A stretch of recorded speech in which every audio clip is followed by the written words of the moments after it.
When I was 16, I injured my back skiing. Basically didn't know what to do. I was in a lot of pain. I was an athlete, I was a wrestler, and didn't ever think of chiropractic. I don't even know if I had heard the word before. And a friend's father had mentioned, hey, you may want to see my chiropractor.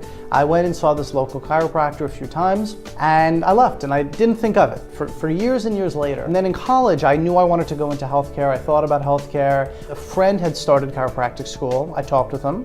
I learned a little bit more about what was involved. Basically, the more I learned about it, the more I loved it. I loved helping people and working with people, and it always just made sense to me.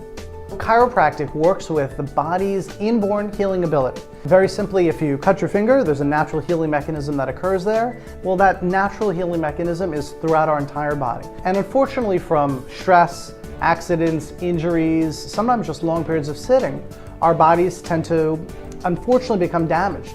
What chiropractic does is it works with that natural innate healing ability. Helps people's bodies function not just mediocre, but actually at their best, the way it was designed. Really, anyone can get a chiropractic evaluation.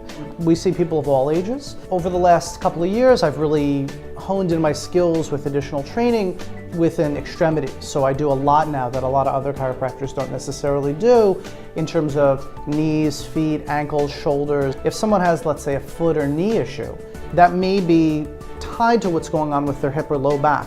So we can do all the work we want on the low back, but if really the foot or the knee is not corrected, it's going to be very hard to help them to feel better and then also function at their best.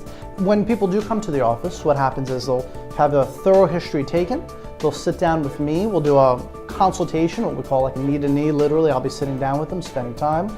I'll check things like posture, ranges of motion. I'll actually gently feel their neck, their back, and their mid-low back. We may take some films or x-rays. We may check into other things like orthotics. We may also perform what's called a SEMG or computerized nerve scan. It measures imbalance within basically the spinal postural muscles. And then I really sit down and think about each person individually, and then I think, you know, can I help this person? And then if I can, what's really the plan? What are their goals? How long will it take?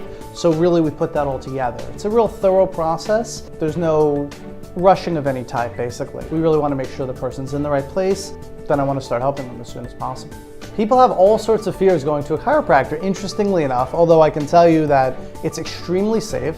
People also have fears and concerns that once you start going to a chiropractor that you have to go forever, which is certainly not true. Do I have to get cracked? And that's absolutely not the case. There are different techniques in chiropractic, and I'm trained in lighter force techniques. Money, sometimes people have concerns. As I mentioned, we're a network with most insurance carriers.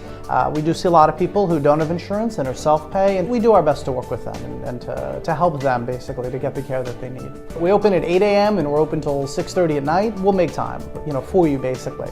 I think with us, there's a real personal attention to detail. My team is extremely warm and caring, and they do care. They really come from the heart. We are really an educational center, so we have workshops in our office on topics from stretching and exercise to diet and nutrition to peak performance to extremity issues. So we really want to empower people to take better care of themselves and actually, believe it or not, to need us less. With everything that's going on with healthcare in this country, to me, the only logical approach is actually to take care of yourself. The healthier we can stay, the stronger you can stay, the less injuries and problems we're going to develop down the road.